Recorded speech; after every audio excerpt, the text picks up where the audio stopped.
por acompañarnos en esta transmisión. Antes de comenzar, querríamos compartir contigo algunos materiales sobre el tema de hoy que podrían resultar de interés. En el chat te vamos a dejar los enlaces. Primera llamada.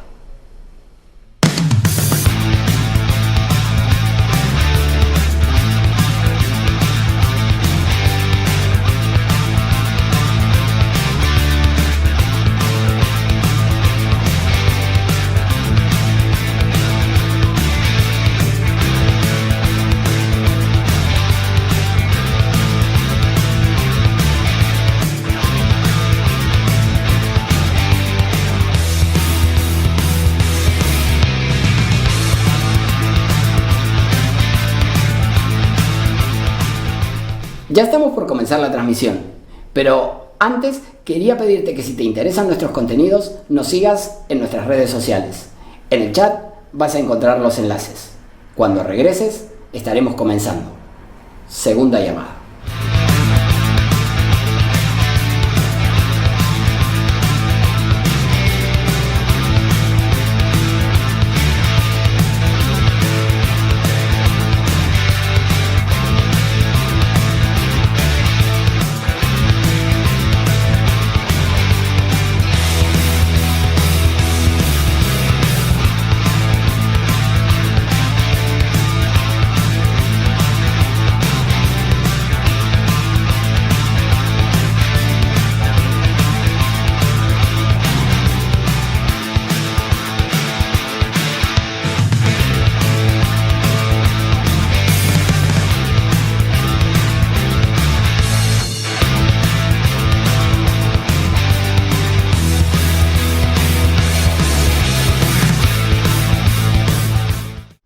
Esta es la tercera llamada. Comencemos de una vez.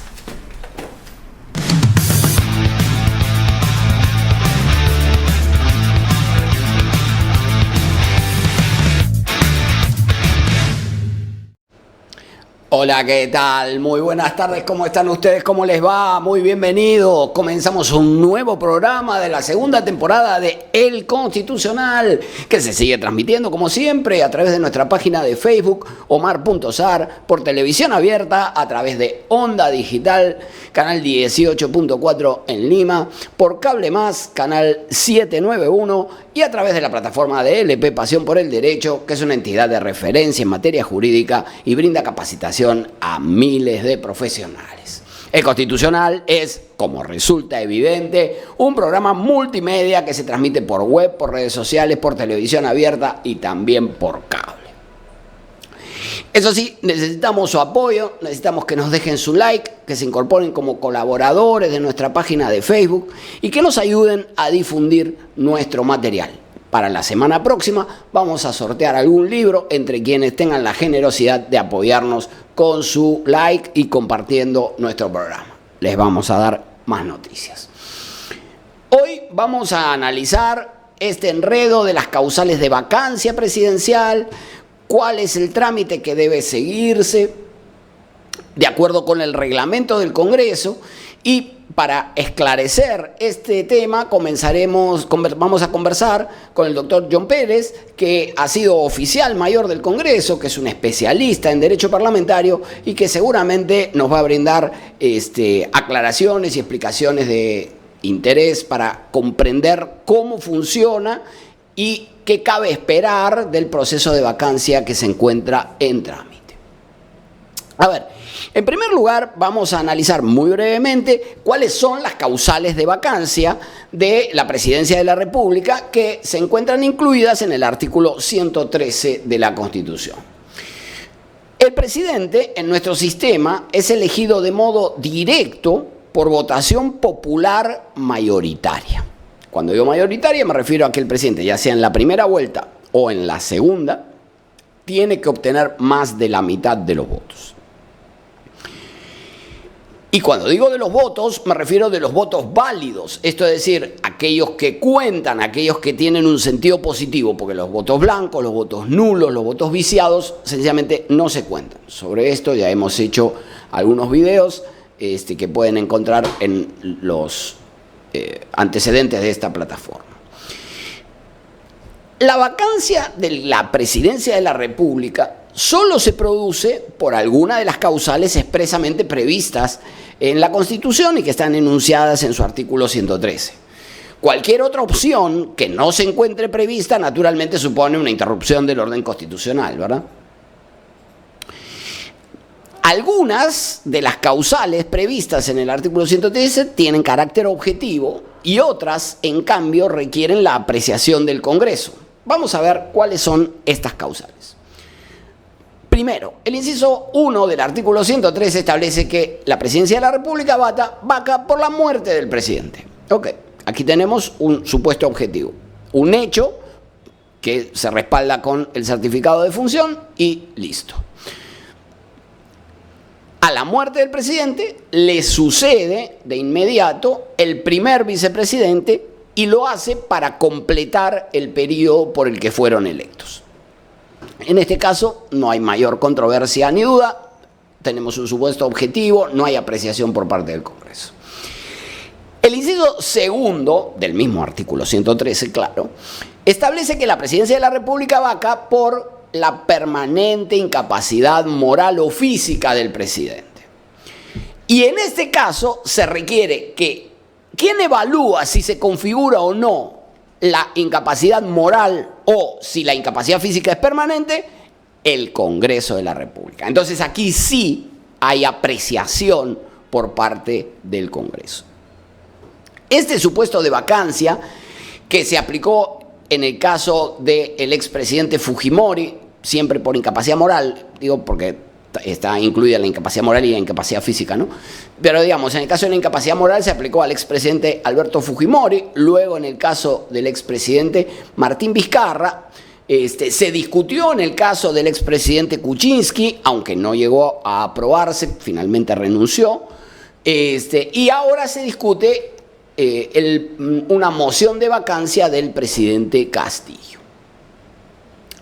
Para que pueda declararse la vacancia de la presidencia de la República por esta causal, se requiere que se configuren dos elementos. Primero, un hecho que constituya de modo cierto, claro y evidente el supuesto fáctico de la incapacidad moral. Es decir, tiene que haber alguna conducta, algún acto, alguna actuación, desarrollo que haya realizado personalmente el presidente y que suponga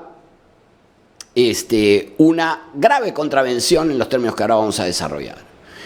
Y la decisión, además de este supuesto fáctico, se requiere que la decisión del Congreso de declarar la vacancia por incapacidad moral se disponga con el voto de 2/3 de los congresistas. El total de los congresistas son 130, 1/3 sería 43,3, 2/3 serían 86,6, más de 2/3 serían 87 votos. ¿Correcto?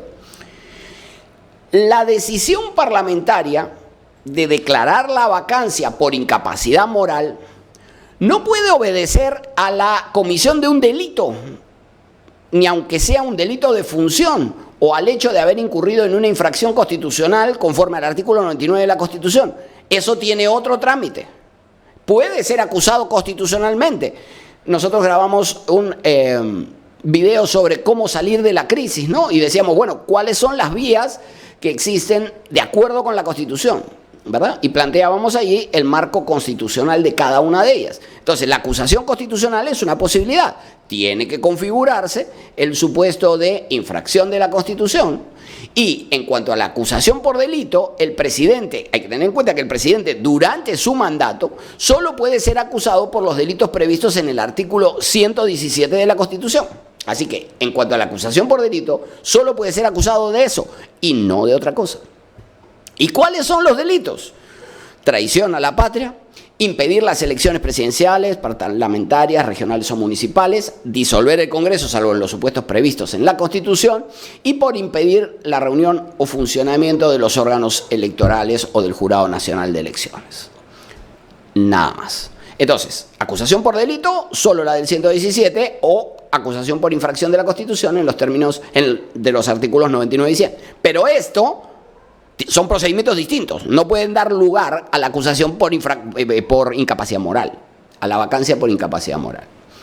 La incapacidad moral debe estar referida a un comportamiento personal que evidencie una clara falta de corrección moral. Es decir, un comportamiento del presidente que es tan reprobable que le impide seguir representando a la ciudadanía que lo eligió para que ejerza la más alta magistratura del país.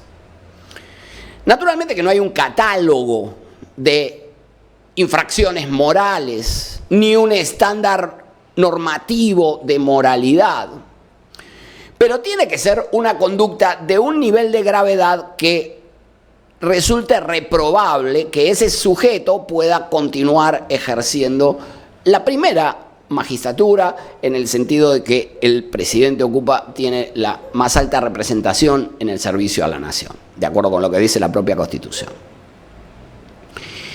En cuanto a la incapacidad moral, creo que hay que diferenciarla de la incapacidad psiquiátrica, ¿correcto? Es decir, no se trata, la incapacidad moral, aun cuando hubiere surgido de esa manera, no se trata, creo yo, de el presidente alienado, el presidente con una enfermedad mental. Sobre este tema de la incapacidad moral hay varios muy importantes trabajos de Abraham García Chávarri, que estudió hace unos cuantos años este tema con detenimiento y meticulosamente. En los comentarios de esta transmisión van a encontrar el enlace a ese trabajo de Abraham. Es verdaderamente significativo e importante su trabajo en esta materia. Ahora decía, entonces no se trata de incapacidad psiquiátrica, sino tiene que tratarse de un hecho protagonizado por el presidente que resulte altamente reprochable e incompatible con la dignidad de la función. En mi opinión, el Congreso debería verificar 3 aspectos. Primero, que se trata de uno o varios hechos realmente graves, independientemente de que con posterioridad pueda determinarse que tales conductas tuviesen además relevancia penal, ¿correcto? Pero digamos, es una conducta personal altamente reprochable. Segundo, que esos hechos estén claramente evidenciados ante la opinión pública, es decir, que no sean presunciones de que habría hecho, habría reunido, en fin, habría no puede ser, tiene que ser evidente, cierto, claro, evidenciado. Y tercero, que el cuestionamiento encuentre justificación en razones que la amplia mayoría de los ciudadanos acepta como válidas. ¿Sí? No se trata de la moralidad particular de cada quien o de los congresistas. Lo que se debe tomar en cuenta es la moral social, la moralidad de los ciudadanos, y los ciudadanos mayoritariamente entenderían esa conducta como reprochable, porque representa una transgresión incuestionable de los principios o de los valores que fundamentan el orden constitucional. Entonces, tienen que existir estos 3 factores: conducta personal, claramente evidenciada, y que sea reprobable por la amplia mayoría de los ciudadanos o a los ojos de la amplia mayoría de los ciudadanos. Este es el supuesto respecto del que se presentó la última o las 2 últimas mociones de vacancia contra el presidente en ejercicio, contra el presidente Castillo. La primera no llegó a admitirse, la segunda se ha admitido, pero ahora vamos a entrar en los detalles del procedimiento. En tercer lugar, el artículo 113, como causal de vacancia, incorpora la aceptación de la renuncia del presidente por parte del Congreso. En este caso, como en el de la incapacidad moral, se requiere un pronunciamiento del Congreso, pero sin embargo no depende de una apreciación del mismo, sino que hay un hecho objetivo. El presidente presenta su renuncia. Hay 2 casos. Por ejemplo, el de Fujimori. El expresidente Fujimori presentó su renuncia, que no fue remitida por fax al Congreso, fue remitida por fax a Palacio de Gobierno, y el secretario general de Palacio de Gobierno presentó el escrito adjuntando el fax en la mesa de partes del Congreso. Pero el Congreso de la República no aceptó la renuncia del expresidente Fujimori y lo declaró. Y declaró la vacancia, pero por la incapacidad moral, no por la causal del inciso 3º, a pesar de que se había configurado porque había presentado su renuncia. el Congreso rechazó la renuncia y declaró la vacancia por incapacidad moral. El segundo supuesto de renuncia es la del expresidente Pedro Pablo Kuczynski. En este caso, a diferencia de lo que sucedió en el anterior, se aceptó la renuncia del presidente y por lo tanto se declaró la vacancia por la renuncia. Entonces, aquí tenemos un hecho objetivo que no requiere apreciación por parte del Congreso, pero que sí requiere que el Congreso acepte la renuncia, porque como ustedes se imaginarán, no es lo mismo que yo renuncie, ¿sí? Y una cosa muy distinta es que me echen del empleo. Son dos cosas diferentes, ¿verdad? Una cosa es yo me voy y otra cosa es me votan, ¿sí? Son dos cosas diferentes. Entonces, el presidente, hasta ahora hemos visto las causales de la muerte, hemos visto la incapacidad moral o física, la permanente incapacidad moral o física, y en tercer lugar, la renuncia.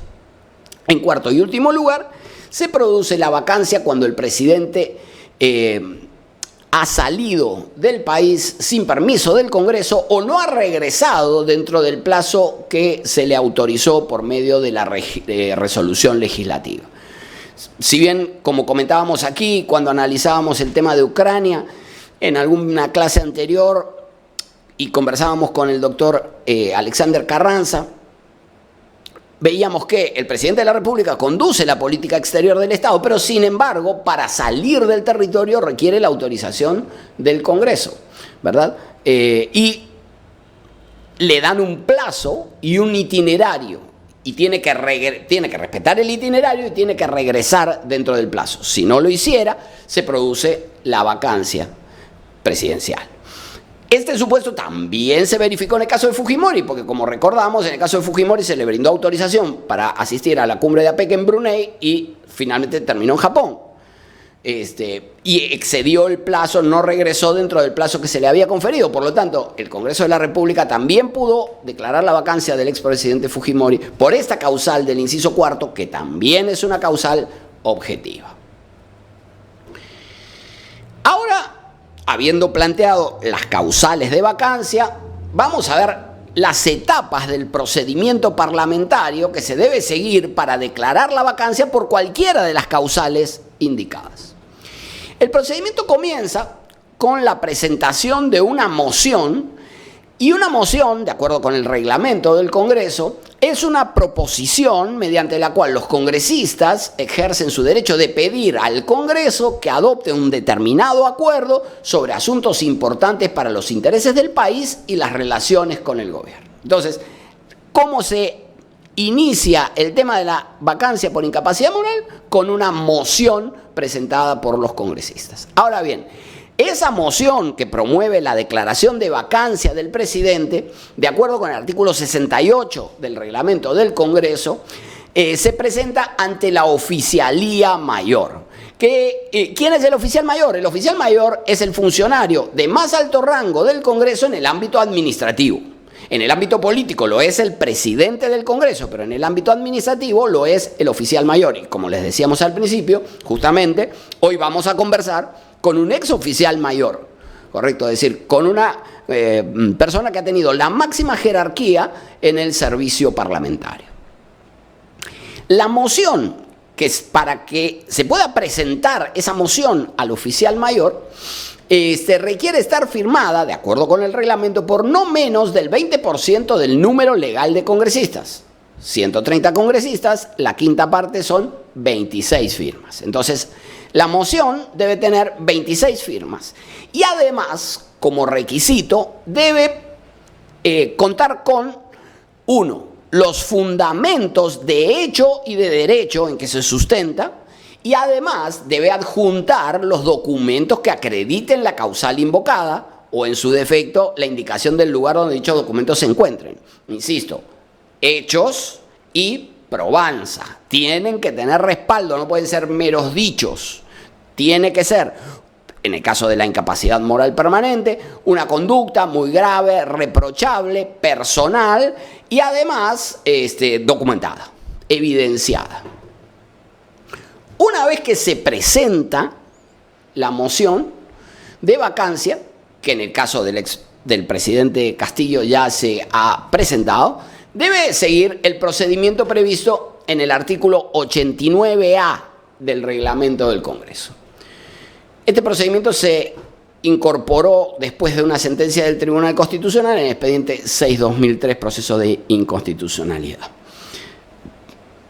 De acuerdo con este artículo 89A, las mociones de vacancia tienen preferencia en el orden del día. Como ustedes saben, la agenda parlamentaria tiene los temas que la Junta de Portavoces va determinando, y en ese orden del día las mociones de vacancia tienen preferencia y deben ser vistas antes que cualquier otra moción pendiente en la agenda. Es decir, si hubiere varias mociones, aquella que se refiera a la vacancia presidencial debe tratarse primero por mandato legal.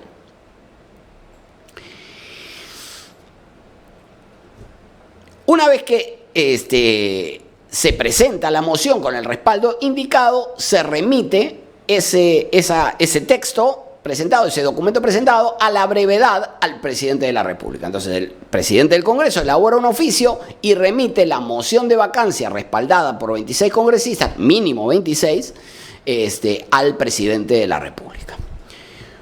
Hecho esto, remitido el documento, a continuación el Pleno debe determinar si se admite a trámite la moción. ¿Correcto? Se presentó, ok, se comunicó al presidente, ahora hay que determinar si se admite a trámite. Para la admisión del pedido de vacancia se requiere que el Congreso vote por lo menos el 40% de los congresistas hábiles. Es decir, si 130 están hábiles, si todos estuvieran hábiles, la moción debería requerir 52 votos. Si hubiere menos hábiles, habrá que calcular la proporción, ¿no? Pero entonces, con alrededor de 52 votos, se admite a trámite la moción. Esto ya ha sucedido en la sesión de la semana pasada, en el caso del presidente Castillo, y se debatió la admisión a trámite. En el caso de la moción anterior, se discutió la admisión a trámite, pero no alcanzó la cantidad de votos necesaria. En cambio, esta segunda moción se planteó la admisión a trámite y superó largamente los 52 votos, recibió 76 votos de respaldo. Muy bien, entonces, la moción en trámite ha sido admitida. Este es el momento procesal en el que esa moción se encuentra. El reglamento del Congreso establece que la votación de la admisión de la moción debe efectuarse indefectiblemente en la siguiente sesión de aquella en la que se dio cuenta de la presentación de la moción, es decir, debe discutirse rápidamente. Si la moción de vacancia es admitida, como ha sucedido en el caso de la que se encuentra el trámite, el Pleno del Congreso debe fijar el día y la hora para que el debate y votación del pedido de vacancia se lleve a cabo. En el caso de la moción en trámite, efectivamente el Congreso fijó como fecha, no sin controversia, la del 28 de marzo. Entonces, el día 28 de marzo se ha fijado fecha para debatir y votar la moción de vacancia. Es decir, que lo que se votó obviamente no fue la vacancia, sino la admisión de la moción. En la sesión del 28 de marzo, esa sesión no puede realizarse sino entre el tercer día siguiente a la admisión de la moción y no después del 10º, ¿sí? Entonces hay un periodo dentro del que esa moción debe analizarse.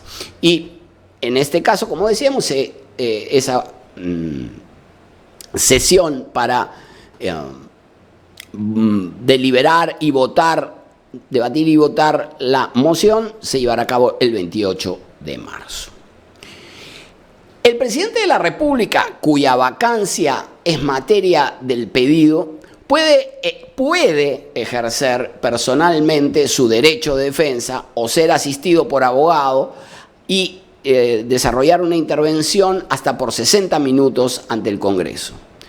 La norma dice que el presidente puede asistir o no hacerlo, ¿sí? Obviamente si puede no hacerlo, o puede ser asistido por un abogado. más adelante vamos a preguntarle al doctor John Pérez si el presidente está obligado a comparecer, si puede no comparecer, qué pasa, cuáles son las consecuencias si es que no comparece, etc. En los comentarios, además, hemos incluido también las intervenciones de los abogados defensores en las dos mociones de vacancia por incapacidad moral previa, ¿sí? Para que vean un antecedente, cómo fue esta sesión donde se debate y eventualmente finalmente vota la moción de vacancia por incapacidad moral. Les hemos puesto las audiencias recogidas de las redes sociales de los últimos dos procedimientos, en el caso del expresidente Kuczynski y del expresidente Vizcarra.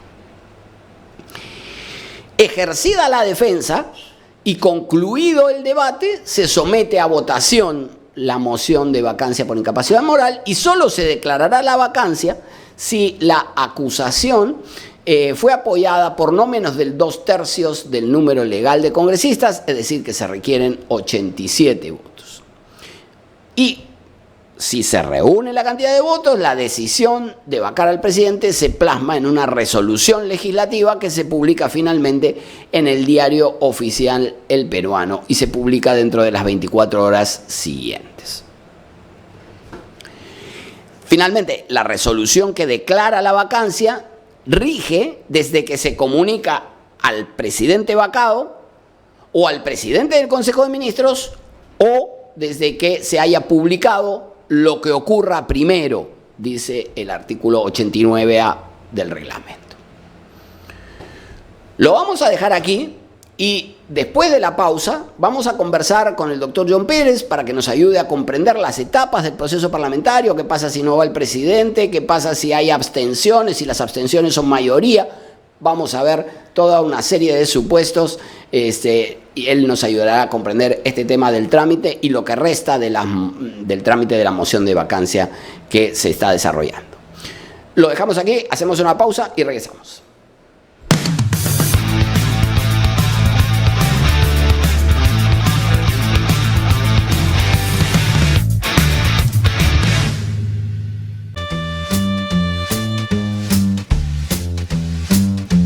Amigos, los invitamos a Contraste en Onda Digital Perú todos los lunes de 8 a 10 de la noche a revisar los acontecimientos de la semana.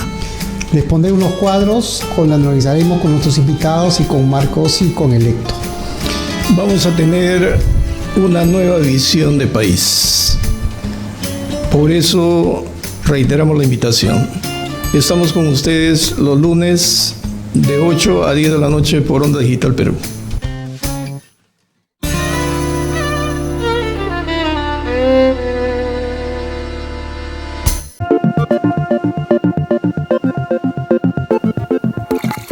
Todos los martes a las 7 de la noche, Punto Crítico, por Onda Digital Perú. Un programa dirigido a analizar los principales acontecimientos de la economía y la política a nivel nacional y mundial. Punto Crítico, todos los martes a las 7 de la noche por Onda Digital Perú. Los espero.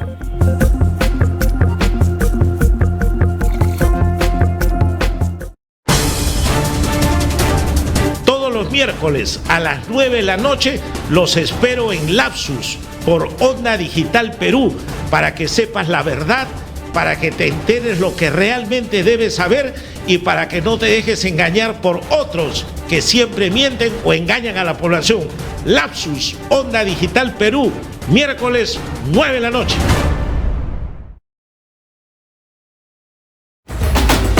¿Buscas nuevas ideas para fortalecer tu negocio? Aquí en Onda Digital 18.4 y también por Cable Más tenemos Persevera Empresarial, un programa con ideas, consejos y sugerencias para ti y tu empresa. No te lo pierdas, martes 9 de la noche, Onda Digital 18.4. Te invitamos.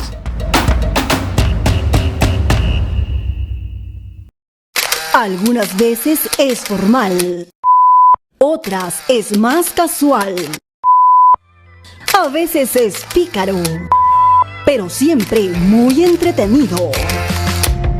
Por fin es hoy, con Hamilton Segura, por Onda Digital Perú, canal 18.4, También por Cable Más, Canal 791 y por Facebook.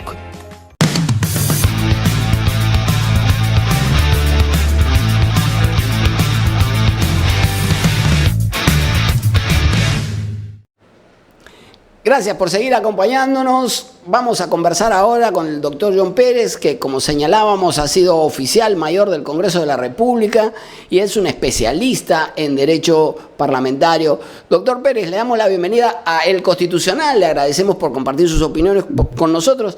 Querría comenzar preguntándole cuáles son las etapas del trámite de la moción de vacancia y cuántos votos se requieren para cada paso. ¿Cómo está usted? Buenas noches, Omar. Buenas noches a todos. ¿Cómo estás? Tus seguidores. Es un honor conversar contigo sobre un tema constitucional y político tan importante y tan utilizado en este último lustro y ahora mismo. Bueno, he estado siguiendo tu explicación como buen docente, bastante clara respecto al procedimiento, pero antes de tocar el procedimiento, permíteme contextualizar el tema de la vacancia. La vacancia presidencial tiene relación con el presidencialismo y con los problemas que genera esta forma de gobierno típica de los Estados de América. Y en realidad con dos problemas fundamentales. El primero, por la tensa relación que genera el presidencialismo entre las dos instituciones políticas del Estado, que son el Congreso de la República y el Poder Ejecutivo. Esta tensa relación fue, en cierto modo, agravada por el legislador constitucional al incorporar la disolución del Congreso y la vacancia presidencial. Es decir, le dio a estas dos instituciones dos armas letales. El que dispara primero gana. Y peor aún, se agrava esta relación tensa cuando se producen los gobiernos divididos, como el que hemos tenido en estos últimos tiempos, ¿no? Cuando un partido controla el gobierno y cuando el otro controla con mayoría ganada o con mayoría artificial el Parlamento. Y el segundo problema que genera el presidencialismo es la imposibilidad de remover o de destituir al presidente de la República en un régimen presidencialista. Y eso no lo ha logrado resolver el legislador, ni la práctica constitucional ni política, porque en nuestra historia republicana, para resolverlo se ha recurrido siempre a los golpes de Estado, a la interrupción del sistema democrático. Y en el año 2000, la crisis política que se generó obligó a echar mano a un mecanismo constitucional denominado vacancia presidencial por incapacidad moral. Desde allí y en el último lustro hemos tenido el florecimiento de los procedimientos de vacancia presidencial. Claro, entonces, efectivamente, cuando el Poder Ejecutivo no tiene mayoría en el Parlamento, se generan tensiones y las últimas se han resuelto de mala manera en enfrentamientos que han ido en ambos sentidos, en el de la vacancia presidencial y en el de la disolución del Congreso, y con éxito en varios de los casos. Entonces, el procedimiento del trámite de la moción de vacancia, ¿cuál dirías tú que son los pasos centrales y cuántos votos se requieren en cada caso? Ya, el procedimiento en realidad podemos definirlo en tres etapas. Tiene una etapa postulatoria que inicia con la presentación del instrumento procedimental parlamentario denominado moción de orden del día. Su presentación requiere la adhesión, el respaldo o la firma de 26 congresistas que pueden pertenecer al mismo grupo parlamentario o pueden pertenecer a distintos grupos parlamentarios, ¿no? O sea, no puede ser incluso multipartidario. Correcto. Esta moción de orden del día ingresa, se verifican las firmas y luego es publicada en el portal del Congreso, en el sistema de mociones de orden del día, para que tengan conocimiento todos los señores parlamentarios y todos los operadores parlamentarios. Luego, dentro de esta etapa postulatoria, viene una etapa que se llama dación de cuenta, que es un procedimiento formal mediante el cual hay que poner en conocimiento de los señores congresistas en sesión del Pleno la moción de orden del día, luego de verificado que haya cumplido los requisitos reglamentarios que ha señalado, entre los cuales es la valla de entrada de firmas, los elementos fácticos, jurídicos y los documentos que respalden estos elementos o hechos. Esta dación de cuenta es un acto meramente formal, no requiere debate, no requiere votación, solamente se lee la moción y se cumplió con el trámite de dación de cuenta. Luego viene una etapa de trámite ante el Consejo Directivo del Congreso. El Consejo Directivo es el órgano que establece la agenda del Pleno del Congreso. Y entonces el Consejo Directivo tiene que acordar incorporar la moción de orden del día a la agenda del Pleno del Congreso para debatir y votar su admisión a debate, ¿cierto? Bien. Entonces, convocada la sesión del Pleno, se debate brevemente y se vota la admisión a debate.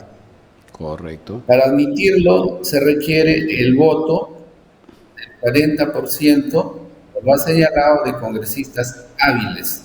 Ahí el legislador ha hecho una diferencia porque la valla de entrada es del 20% del total congresistas del número legal de congresistas.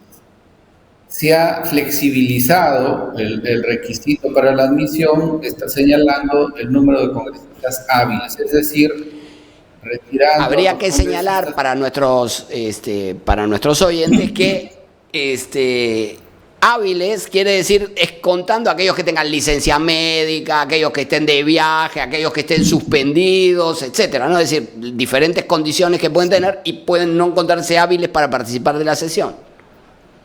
Exactamente. Entonces ahí se ha flexibilizado el número y por lo tanto pueden ser 52 o pueden ser menos, ¿no? Claro. Esta admisión a debate sí es votada, ¿es cierto? Requiere el voto y luego de admitida a debate ocurren dos aspectos fundamentales. Primero, que el Pleno del Congreso acuerda el día y hora para el debate y votación de la moción. Ese acuerdo requiere mayoría simple. Te comento, Omar, que en los casos en que el reglamento no establece una determinada mayoría, la que corresponde es mayoría simple. Entonces el Pleno con mayoría simple acuerda el día y la hora en que se debatirá y votará la moción de vacancia presidencial. Y luego de admitida, también debe notificarse al presidente de la República con la moción, es decir, la moción con todos sus recaudos, con todos sus documentos. Esos dos actos son fundamentales en el proceso de vacancia presidencial. Ya veremos por qué más adelante en una interrogante que tú has formulado. Y luego con eso concluye la etapa postulatoria y se inicia la etapa decisoria. La etapa decisoria empieza con la sesión del Pleno del Congreso, que no puede ocurrir, como bien has dicho, antes del tercero ni después del 10º día. Hay una etapa que se denomina en derecho parlamentario etapa de enfriamiento, que en realidad no es tal, ¿no? Es muy breve. No hay mucho tiempo para que se enfríe, digamos. En la práctica no enfría nada. Entonces, sin embargo, hay que notar que el procedimiento de vacancia en los parlamentos monocamerales son muy céleres, ¿no? El proceso puede terminar en 7 o puede terminar en 2 días, ¿no? Si es que 104 congresistas acuerdan que se debata y vota el mismo día de la admisión, una moción de vacancia podría terminar en 2 días, ¿no? Claro. La velocidad legislativa no es muy buena consejera en ninguna actividad, ¿no? Ni política, ni parlamentaria, sí, claro, ni constitucional. Entonces, en la sesión en que ha sido programado el debate y votación, se produce el debate, se escucha en primer lugar al presidente de la República, si concurre, o a su abogado defensor por 60 minutos, tiempo que pueden compartirlo, ¿no? O dividirse entre la intervención del presidente y la intervención del abogado. Luego viene el debate con intervención de los voceros de los grupos parlamentarios y luego de los señores congresistas con tiempo proporcional al número de escaños que ocupan en la Cámara. Finalmente, concluido el debate, se vota la moción. La moción, para su aprobación, requiere el voto de no menos de las 2/3 partes del número legal de congresistas. Aquí volvemos a la mayoría que exige número legal, ya no descontando nada. Aquí tienes que tener 87 votos y si no, se archiva la moción. Claro, y el 2/3 es 86.6. Como no existe medio congresista, entonces se considera 87 votos, 87 congresistas. Esa es la votación requerida para su aprobación. Ahora bien, una pregunta, John. ¿Y qué pasa si, sometida a votación la moción, la mayoría de los congresistas se abstiene? ¿Correcto? Es decir, un congresista tiene frente a sí 3 opciones de voto. Puede votar por sí, es decir, a favor de la moción de vacancia, por no, por rechazar la moción de vacancia, pero también puede abstenerse. ¿Qué pasa si las abstenciones son más que los demás sentidos del voto? Mira, en el Congreso hay 3 tipos de votaciones. Hay votaciones por mayoría simple, votaciones por mayoría calificada y votaciones por mayoría calificada reforzada, ¿ya? En el cual se exige un determinado número de votos a favor. Si el resultado de la votación no se alcanza el número de votos a favor exigido, concluye el procedimiento. Ok, entonces en tu interpretación no debe volverse a votar si prevalecieron las abstenciones. En este tipo de votaciones en que se requiere una mayoría calificada reforzada, no, porque se exige votos a favor. Claro, claro. O reúne la cantidad de votos a favor, es decir, una abstención es votar no, da igual. Claro, no es voto a favor. Ok, claro, correcto, en el sentido claramente de que ambos son votos que no son a favor. Entonces, una moción de vacancia no puede, si prevalecen los votos en abstención o los votos negativos, da igual, se rechazó la moción si es que no alcanzó la cantidad de votos de adhesiones mayoritarias que requería. Ahora bien, una pregunta, si, por ejemplo, en el caso presente ha habido una primera moción de vacancia que se presentó pero que no llegó a admitirse. Si se rechazó una primera moción de vacancia por incapacidad moral, la segunda o una posterior, ¿puede incluir los mismos hechos? ¿O existe una aplicación como del principio non bis in idem, pero en versión parlamentaria? Mira, Omar, como tú me has presentado, yo formo parte del servicio parlamentario. Y esta pregunta, por tratarse de una moción, de un procedimiento de vacancia presidencial en trámite, te pediría de favor que me permitas... Ok. pronunciarme al respecto. Pero entonces en su momento tendremos que volver a conversar sobre la posibilidad, pero porque además también juega el hecho de si se admitió o no se admitió, porque si no se admitió finalmente no llegó a tratarse la vacancia por esa causal, ¿no? Entonces puede haber diferentes interpretaciones en relación. Yo creo que, y esto compromete solo mi opinión, no la tuya, yo creo que la regla, el principio de prohibición del doble juzgamiento incluye el juzgamiento en el ámbito parlamentario. Pero claro, creo que esto solo aplica respecto de aquellos contenidos de la moción que hubiese, respecto de los que hubiera habido admisión, es decir, que hubiesen sido objeto de proceso. Si no llegaron a ser objeto de proceso, creo que naturalmente no se configura, aun cuando se aplique el principio relacionado con la prohibición del doble juzgamiento, ¿no? Ahora bien, ¿el presidente debe acudir personalmente al Congreso? Mira,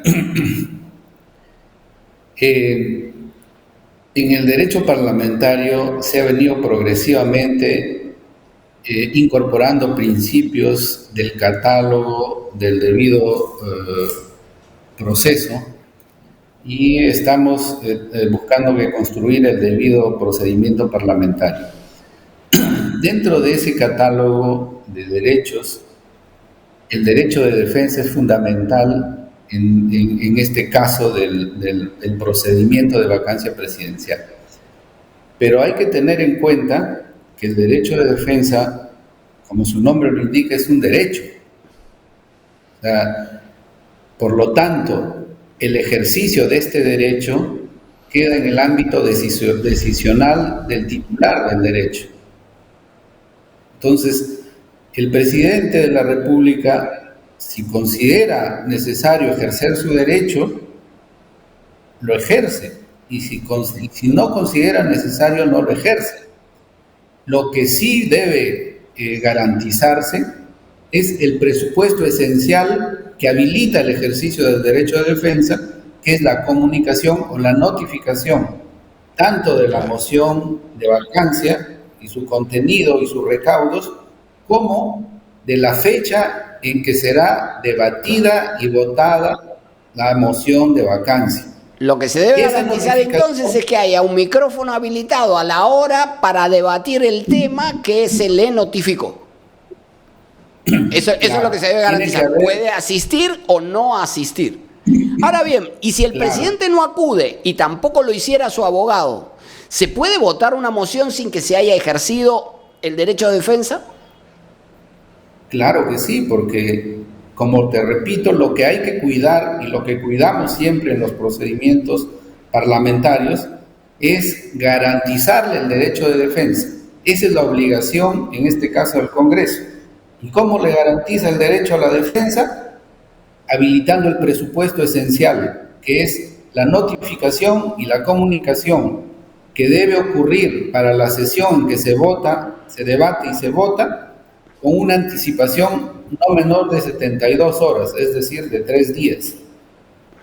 Entonces, cumplidos esos presupuestos habilitantes para que el presidente de la República pueda ejercer su derecho de defensa, ya queda en el ámbito, como reitero, decisional del titular del derecho, si lo ejerce o no. Si, ¿en qué forma lo ejerce? Personal, por escrito, es ya prerrogativa del titular del derecho. Es decir, el presidente podría remitir un escrito conteniendo su posición respecto de la acusación formulada. ¿Y ese escrito habría que leerlo o solo se da cuenta de su presentación en la sesión? Bueno, tendría que darse lectura, ¿no? Tendría que darse lectura para que la representación nacional lo escuche y tome conocimiento de cuáles son los argumentos que en ese documento se señalan, ¿no? Pero la inasistencia no impide la continuación del procedimiento parlamentario, salvo que sea justificada, ¿no? Como ocurre en el procedimiento de acusación constitucional. Los acusados a veces no concurren, justifican, y en este caso la justificación corresponde calificarlo a la mesa directiva, en el caso de los procesos de acusación constitucional.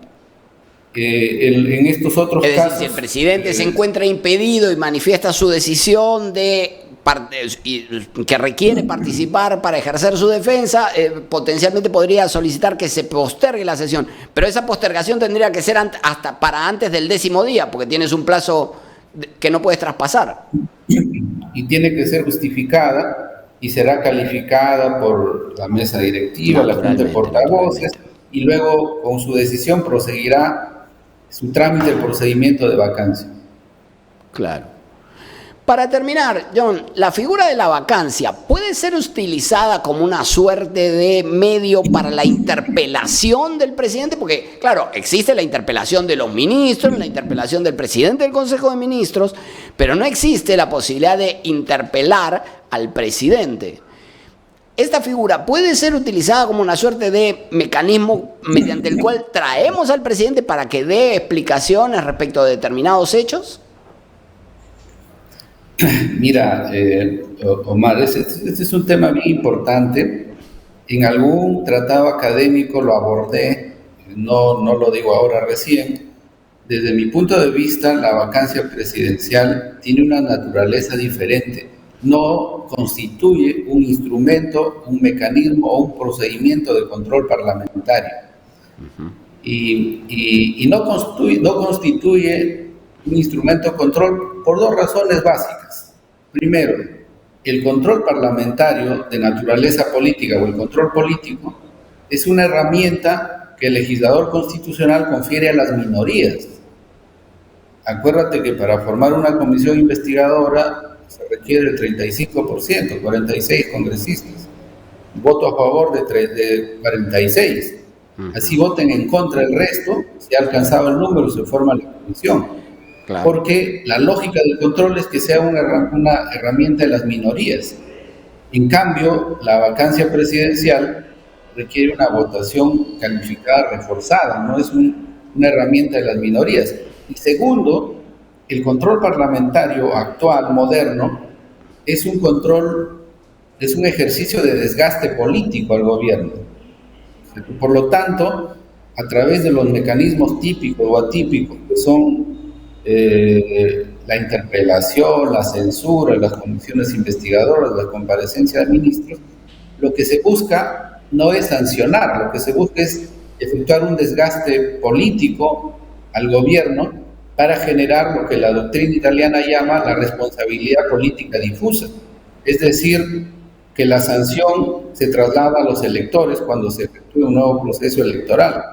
Entonces la vacancia presidencial no puede ser utilizada como un mecanismo de desgaste político, o sea, no podemos estar utilizándolo cada 3 meses, 4 meses, 6 meses, ¿no? Claro. La vacancia presidencial tiene una naturaleza particular, extraordinaria, que sirve para resolver situaciones extraordinarias de crisis, ¿no es cierto? Claro. Y de supuestos que constituyan conductas extremadamente graves que hagan intolerable que continúe ejerciendo el cargo, ¿verdad? Claro, que hagan insostenible la permanencia o el ejercicio del presidente de la República al frente del Poder Ejecutivo. Por eso te decía al principio que este problema se genera debido a que el legislador constitucional no ha previsto mecanismos para retirar o para,